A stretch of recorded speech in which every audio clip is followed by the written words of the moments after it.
হয় নাই, আগে বড় হোক, একবার সব বুদ্ধি শুদ্ধি হয়ে গেছে। তুমি খামাখাই চিন্তা করো। শোনো, কথায় আছে, কাঁচা না নোয়াইলে বাস, পাকলে করে ঠাস ঠাস। তুমি যে কি কও না। আমাকে পোলার লক্ষণ কিন্তু ভালো না। দেখো, ছোট থেকে আজ পর্যন্ত পোলারের দিয়ে এক সুতার কাজ করাইতে পারছি, পোলারে কাজে মনোযোগী করাইতে হইল। ভাবতেছি কি ভাবছো? ভাবতেছি পরে আমার লগে লগে আরোদের কামে বসায় দেব। আরে আমি আর কয়দিন, আমি চইলা গেলেই আরতদারি তো অরি সামলাই থাকি, তাই না? এটা একটা ভালো সিদ্ধান্ত নিছে। আরেকটা কথা, এরপরে সুন্দরী মাইয়া দেখা একটা বিয়া করাবো আমরা, ঠিক আছে? ফুটফুটে একটা সুন্দর বউ ঘরে থাকলে ওর কাম কাজে অনেক মনোযোগ হইব, তাই না? তুমি কিন্তু বিয়ার পরে সংসারে মনোযোগী হয়েছিলা। তবে হয়েছে কি, আমাগো সময় আর এখনকার সময় এক না, যুগ বদলাইছে। এটা নিয়েই ভয়। একটা ভালো দেখা বউ আইনা দিতে পারলে দুশ্চিন্তা মুক্ত হইতাম। কি পান বানাইবা না এখনো ঘষাঘষি করবা?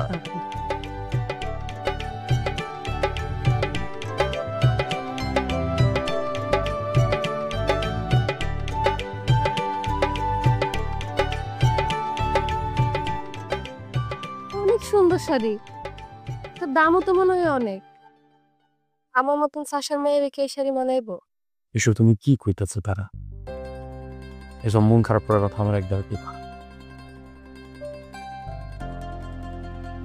কয়দিন পর তুমি ব্যাপারী বাড়ি বউ হইবা, এসব অভ্যাস করতে হইব না? আমার না মাঝে মাঝে অনেক ভয় হয়। কিসের? আপনার মতো আমরা দেখলেই ডাইনি কর। এই পোলাটা পাশের গ্রামের ব্যাপারী পোলানো।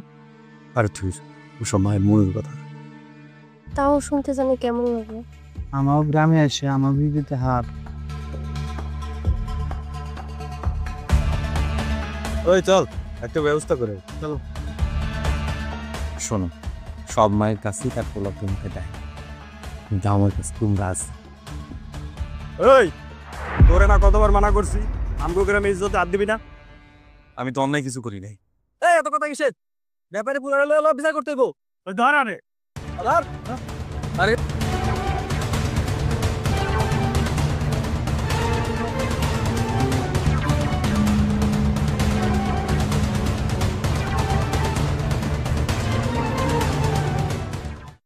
কি ব্যাপার, তোমরা কেউ মসজিদ ব্যাপারে খবর দাও নাই?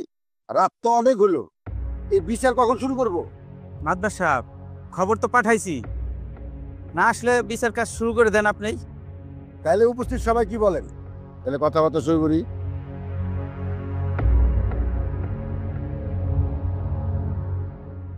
ভাজান, তুই ভয় পাইস না, আমরা আয়া পড়ছি। শুনেন, এই ডাইনি আমার পোলারে তাবিজ করছে, আমার পোলারে জাদু করছে, আমার পোলার কোনো দোষ নাই। চল বাজান, শুনো, কবির বাপ অরে নিয়ে চলো, এই ডাইনির হাত থেকে আমার পোলারে বাঁচাও। ব্যাপারী সাহেব, আপনি আমার পাশে বসে, গোলাপান মানুষ ভুল করছে এটা আমরা দেখতেছি। মাতবর সাহেব, আমি এখানে বসতে আসি নাই, এটা আপনার এলাকার ঘটনা, আপনি এর সুষ্ঠু বিচার করেন।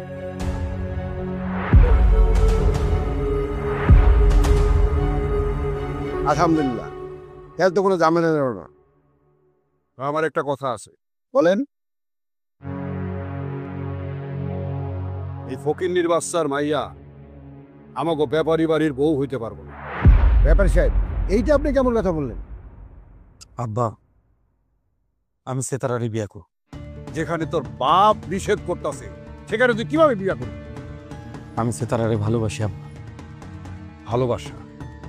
তাহলে আর কি করার আছে? কর, বিয়া কর। তবে আমার আরো একটা কথা আছে। বলেন ব্যাপারী সাহেব, কি বলতে চান? আমার পোলা যদি আমার কথার অবাধ্য হইয়া এই ফকিন্নির বাচ্চার মাইয়ারে বিয়া করে, আমি আমার পোলারে ত্যায্য পুত্র ঘোষণা করি। ব্যাপারী সাহেব, এইটা আপনি কেমন কথা বললেন? খবরদার, তুমি এই কথা মুখেও আইনো না। কবিরের বাপ, তুমি এই কথা মুখেও আইনো না। আমি এক কথার মানুষ, কবির যদি ওই মাইয়ারে বিয়া করে তাইলে আমার কথা ওইটাই। করে না, আমার ত্যায্য পুত্রই করে। তোমরা সবাই চুপ করো। কবির বাপ, শোনো, আমার পোলা নাদান, কিছু বুঝে না। তুমি এগুলা কিছু করো না। ও ও, ওরে ওরে সাইরে দেন আপনারা। আব্বারে থামায় না। আব্বা যখন সিদ্ধান্ত নিচ্ছে আমরা ত্যায্য পুত্রই করবো, আব্বার এটা পালন করতে দাও। তাহলে উপস্থিত সবাই শুনেন, আমি মজিদ ব্যাপারী এই মুহূর্ত থেকে আমি আমার পোলারে ত্যায্য পুত্র ঘোষণা করলাম। ত্যায্য ত্যায্য, এই কবির আমার ত্যায্য পুত্র।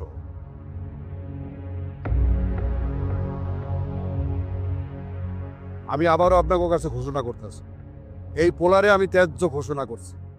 আগামীকালকে আমি কোর্টে যাবো, কোর্টে যাইয়া আইনগতভাবে ওর আমি ত্যায্য করব। ওর সাথে আমাকে কোনো সম্পর্ক নাই, ওর মায়েরও কোনো সম্পর্ক নাই। দর্শনারা বেগম, তুমি এমন করো না, তুমি এত পাষণ্ড হইও না, তুমি আমার পোলারে ত্যায্য করো না। এই এই ডাইনির হাত থেকে আমার পোলারে বাঁচাও, আমার পোলারে।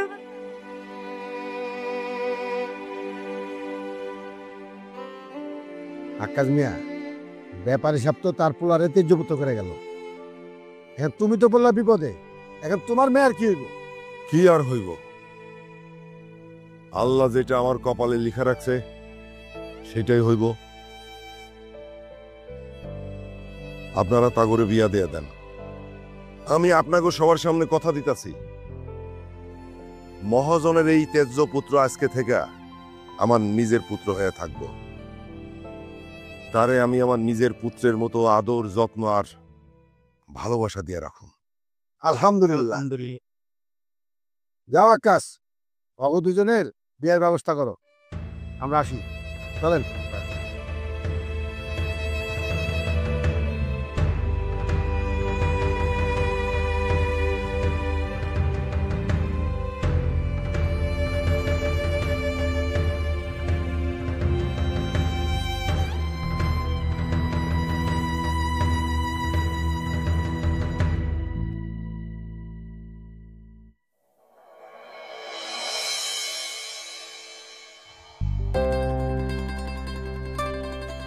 কি ব্যাপার, আমার এ পছন্দ হয় নাই, নাকি আমার এই ভাঙা ঘরটা আপনার পছন্দ হয় না? এটা তুমি কি কইলা গো? তুমি আমার সান, তুমি যেখানে থাকবা সেখানে তো আমার কাছে স্বর্গ। আজকে আমাদের বিয়ে প্রথম রাত, তাহলে এখানে বসে আছেন কেন?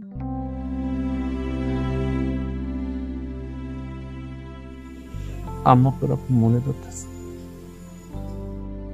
আমার খুব শখ ছিল একটা সানদের মতো মাইয়া তার পোলার বউ। আজ আমার সানদের মতো একটা বউ হয়েছে, কিন্তু আমার মা কাছে নাই। আপনি চিন্তা করেন, সব ঠিক হয়ে যাবে, আমি তো আছি।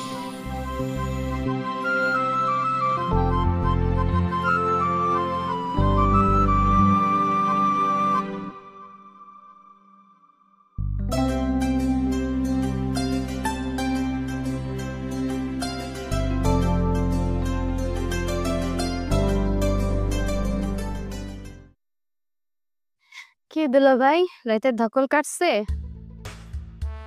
মানে না মানে লাল চা দেই, এক কাপ আদা দিয়া। কেন আদা দিয়ে লাল চা দিবা কেন?